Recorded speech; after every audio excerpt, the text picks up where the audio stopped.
কারি two Tanjin আপনাদের সবাইকে স্বাগতম। আজকের পর্বে থাকছে চিকেনের দারুণ একটা কারি। আশা করি আপনাদের সবার খুব ভালো লাগবে।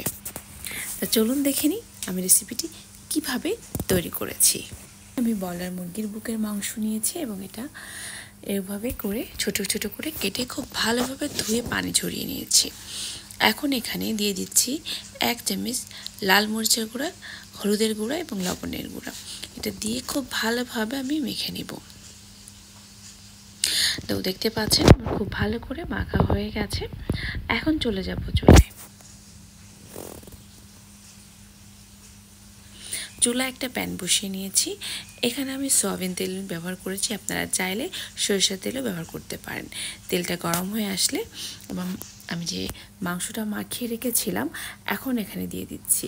মাংসটা কিন্তু আমি খুব হালকা করে ভেজে নিব, কারণ বেশি ভাজলে আসলে মাংসটা হার্ড হয়ে যায়, ভেতরে জুসি ভাবটা নষ্ট হয়ে যায়। এক্ষেত্রে চুলার আঁচটা কিন্তু মিডিয়াম আঁচে থাকবে।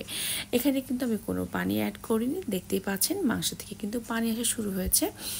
আর এটা দিয়ে কিন্তু মাংসটা অনেকখানি সিদ্ধ হয়ে যাবে।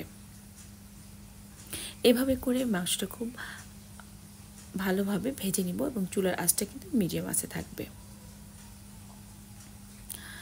এভাবে করে আমি আস্তে আস্তে ভেজে নিব। রান্নাটা আসলে সম্পূর্ণ নির্ভর করে ধৈর্যের ব্যাপার এবং সময় নিয়ে আসলে রান্নাটা করলে সেটা খেতেও খুব ভালো লাগে। আমি ঢাকনি দিয়ে রান্না করে নিব। তা চলুন দেখে নিই ঢাকনিটা উঠিয়ে কি অবস্থা মাংসটার কিন্তু হালকা কালার আসা শুরু হয়েছে। তো এখন আমি চলে যাব পরবর্তী স্টেপে।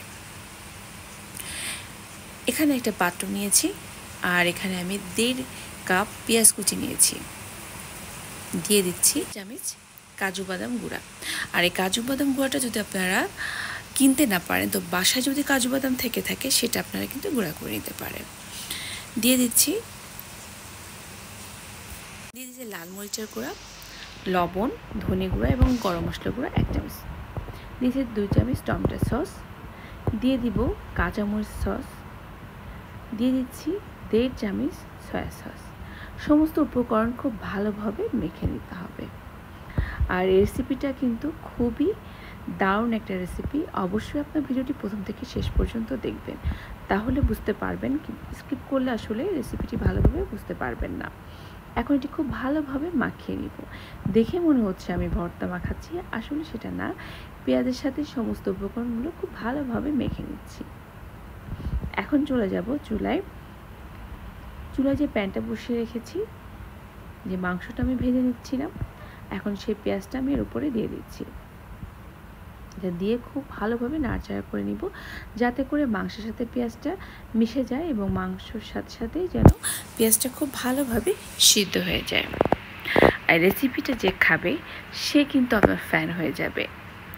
বাচ্চা বড় থেকে শুরু করে সবারই খুবই পছন্দের। নান, রুটি কিংবা পরোটার সাথে এই মাংসের কারিটা খুবই ভালো যায়। তো এখন আমি সামান্য পানি অ্যাড করছি।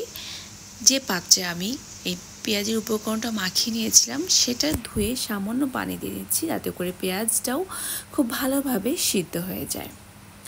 আর এটা কিন্তু খুবই গ্রেভি হবে। আর এখানে পানির পরিমাণটা কিন্তু খুবই কম আছে, আপনারা দেখতে পেয়েছেন। মাংসে বলক আসা শুরু করেছে। আর এই রেসিপিটি কিন্তু খুব গ্রেভি হবে।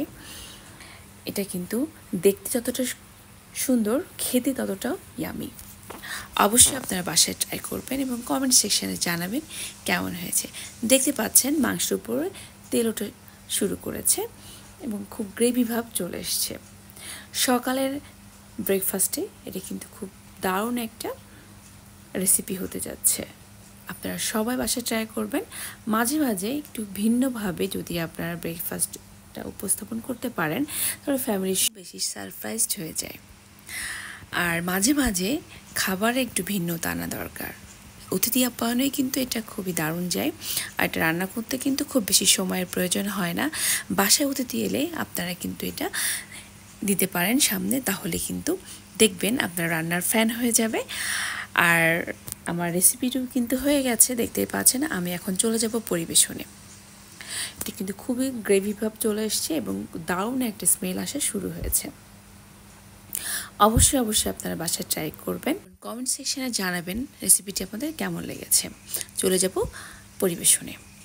তো দেখতেই পাচ্ছেন রেসিপিটা দেখতে কতটা ইয়ামি হয়েছে, এবং পাশে থাকা বেল আইকনটি বাজিয়ে দিবেন, তাহলে কিন্তু আপনারা রান্নার নতুন আপডেট পেয়ে যাবেন।